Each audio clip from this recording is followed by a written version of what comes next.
안녕하세요. 미래 기독교 교육 34강입니다. 창조성이 21세기 시대의 정신이라는 강의를 제가 15, 16 강에서 드렸는데요. 이제는 특정인이 아니라 누구나 창조적 사고를 해야 하는 시대를 살면서 창조성이 새로운 시대의 정신이라는 사실에 동의한다면요. 창조 사회로의 패러다임 전환이 필요한 것 같습니다. 그래서 저는 이제 33강에 이어서 34강에서 문화예술에 대해서 강의를 합니다.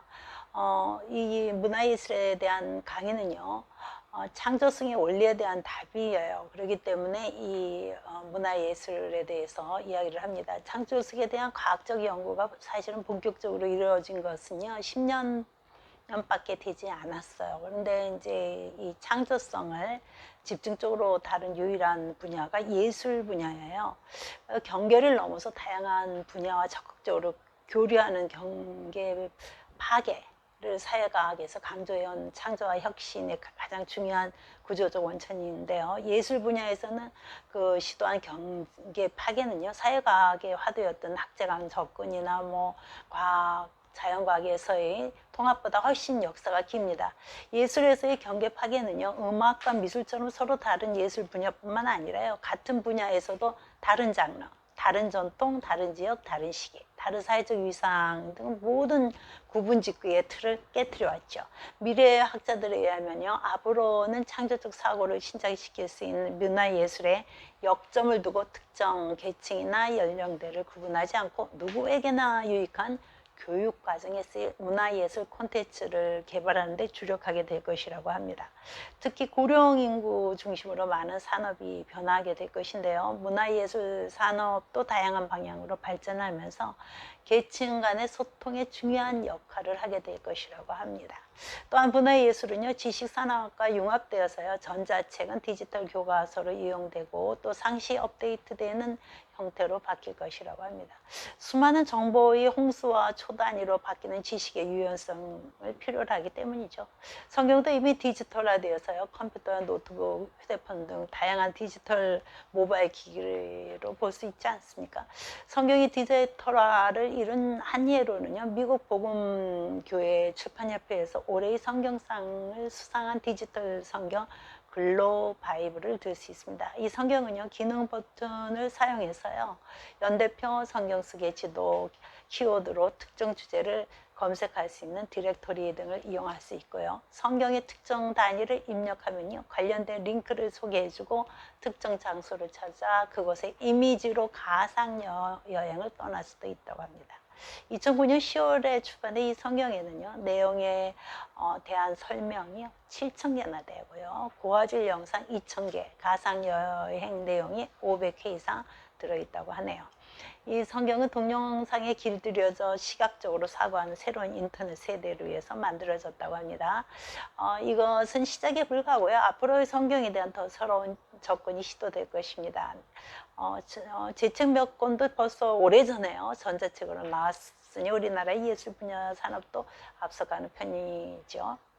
이것은 우리나라의 IT 발달과 전혀 무관하지는 않습니다. 예술이 기술과 접목되어서요, 세계로 확산되는 속도는 더 빨라지고 다양화될 것으로 예측됩니다. 기술과 사회의 변화에 따라 음악, 미술, 무용 등 각 분야에서의 합동 예술과 동영상, 사진, 컴퓨터 프로그램, 애플리케이션 등을 통한요, 각기 다른 형태의 창조물들이 통합되어서 완전히 다른 창조물을 만들어내는 문화가 형성되고 있습니다. 또한 기술이 세계를 연결시켜주면서요, 각 분야의 다양한 전문가들이 함께 작업할 수 있는 환경이 만들어지고 있습니다. 예술계에서는 집단 협업이라고 할 수 있는 클라우드 소싱을 이용한 다양한 시도가 이미 이루어져 예술가와 관객, 지역사회가 합심해서 세계적인 이벤트로 키워가고 있습니다. 그 하나가요, 미국 중북부 도시 그랜드 래피즈에서 열리는 아트프라이즈 공모전 예술 행사인데요, 세계에 흩어져 있는 예술가들이 구글 지도를 이용해서요, 자신이 작품이 전시될 그랜드 래피즈의 거리와 장소를 신청하고 장소의 소유주는 어떤 예술품을 전시할 것인가를 선정한다고 합니다. 이렇게 전시된 작품들 중에서요, 아트플라이즈 페스티벌에 참가한 일반 관람자의 투표로 수상자가 결정이 됩니다. 방문자들이 이미 온라인으로 등록해서 투표권을 얻은 거죠. 이렇게 진행되는 페스티벌을 통해서요. 세계 수많은 방문객들이 관계를 맺고 또 다른 아이디어를 만들어냅니다. 이들은 소셜이나 클라우드 소싱을 이용해서요. 다양한 이벤트나 축제를 실생활에 접목시켜서 예술 행사를 세계화하는 작업을 하고 있는 것이죠. 앞으로는 초현실적 예술의 끝에서 무의식적인 예술이 나오고 예술 창조가 교육과 놀이를 연결되는 예술 분야가 생길 것이고요. 미래 예술가들은요, 초연결 사회에서 커뮤니티의 망을 이용해 집단 예술을 완성할 것이라고 합니다. 대중이 직접 참여해서 함께 완성해가는 예술 또한 등장할 것입니다. 이 밖에도 3D나 4D 기술 신소재를 이용해서요, 예술 활동을 하게 된다는 것이 미래학자들이 본 문화예술 분야에 대한 예측입니다. 그러나 그리스찬이요, 이런 문화예술을 마냥 즐거워하기는 좀 그렇습니다. 문화예술 분야에서 오히려 전쟁을 치를 각오를 가져야 할 때이기 때문이죠. 골리앗의 가나안 문화가요, 다윗과 이스라엘 백성을 조롱했듯이 지금도 가나안 문화의 기세는 대단합니다. 성인이나 아이들까지 즐겨보는 웹툰에는요, 하나님을 모독하는 이야기로 가득 차 있어요. 옛날 저희들이 보던 만화하고는 다릅니다. 다음 웹툰 가운데 헤븐 투엘이라는 웹툰은요, 비성경적인 내용들로 하나님을 대놓고 조롱합니다. 이제 또 하나의 주머니 속 돌멩이를 손에 들어야 할 시기인 것 같습니다. 다윗의 수금소리가요, 가나안 우상의 노래를 뒤엎어야 할 때가 아닌가 이런 생각이 됩니다. 이제 교회가 그리스도적 세계관을 가진 젊은이들이 지지자가 되어서요, 문화예술 방면에서 그들이 하나님을 마음껏 찬양할 수 있도록 해줘야 할 때가 된 것 같습니다. 창조적인 사역으로 이루어질 수 있는 것은 재능이나 영감이 중요한 원천이 된 것은 사실이죠. 이에 못지않게 어떤 시기에 어떤 환경에서 누구의 영향을 받고 어떤 사람들과 일하는가 하는 사회적 요인이 아주 중요합니다. 오래전 기독교 연극을 하는 젊은이들에게요, 성경을 가르친 적이 있었어요. 그것이 이제 인연이 되어서 극단 비유와 인연을 맺게 되었는데요. 극단 비유는요, 비유의 전신은 극단 우물가요, 우물가로 아주 대형 교회의 지원을 받아 예수님의 일대기를 그린 창작 뮤지컬 힐을 대형 무대에 올려 앵콜 공연까지 했던 극단입니다. 우리나라 기독교 극단으로는 아주 유명한 극단이고 굉장히 활동을 많이 했던 거죠. 그런데 그 극단을 창설했던 목사님께서 은퇴를 하게 되면서 독립이라는 명목으로 지원이 그치게 되었어요. 극단은 운영이 굉장히 어려워졌죠. 제가 그들을 만나는 시점은요, 그들이 재정적으로 어려움을 겪고 있을 때였습니다. 오직 기도로 힘들게 극단을 운영하면서요, 생계의 어려움을 겪고 있던 단원들은요, 아르바이트를 하면서 밤늦게까지 연습을 하고 있습니다. 그러나 그들의 공연이요, 지금까지도 계속되고 되어서요, 많은 청소년들에게 기독교 관을 심어주고 있습니다. 그들의 공연은 강력한 찬양이고 가나안 문화를 대적하는 무기이기도 하죠. 그들은 전국을 순회하면서요, 초중고 학생들과 청년들을 위한 라이프 콘서트, 뮤지컬, 메리골드, 반드시 오고야 말, 행복, 슬근슬근 토지라자, 구속, 아버지의 마음, 애플트리, 이런 여러 가지 다양한 공연을 하고 있습니다. 자비로 하고 있어요. 이 작품들은 생명의 소중함, 생명 존중, 자살 방지, 학교 폭력에 대한 이야기들을 담고 있습니다. 그들은 제게 늘 공연을 위해서 기도해 줄 것을 부탁하는 문자를 보내옵니다. 그들이 보내온 기도 제목을 소개하는 것이 어떤 설명보다 그들이 드리는 기도가 정말 얼마나 그들의 가치관과 또 존재 목적을 나타내는가를 보여주는 것 같습니다. 그래서 제가 기억하는 거는요, 하나님의 생명과 은총이 넘쳐서 이 땅 가운데 회복의 역사가 일어나길 기도해 주십시오. 기도의 능력으로, 말씀의 능력으로 다음 세대 아이들에게 예수님의 비유가 될 수 있도록 기도해 주십시오. 생명으로 충만해지는 예수님의 능력이 전달될 수 있도록 기도해 주십시오.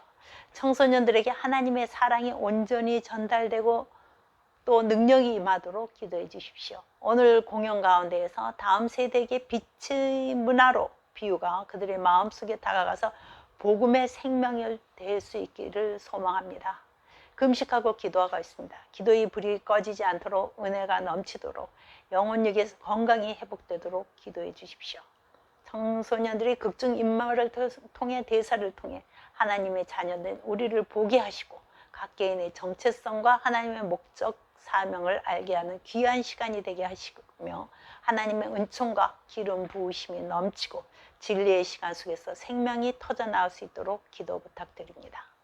부흥의 불로 역사해 주셔서 다음 세대들에게 꿈과 비전이 제시되고 이 작품을 통해 가장 귀하신 예수님을 만나는 시간 되길 기도해 주십시오. 이것이 극단 비유 젊은이들이는 기도의 내용들입니다. 단원들은요, 낡은 차에 피곤한 몸을 싣고 이동하다가 교통사고를 당하기도 하고요. 생계로 인해서 극단을 떠나는 단원들을 아픈 마음으로 보내기도 합니다.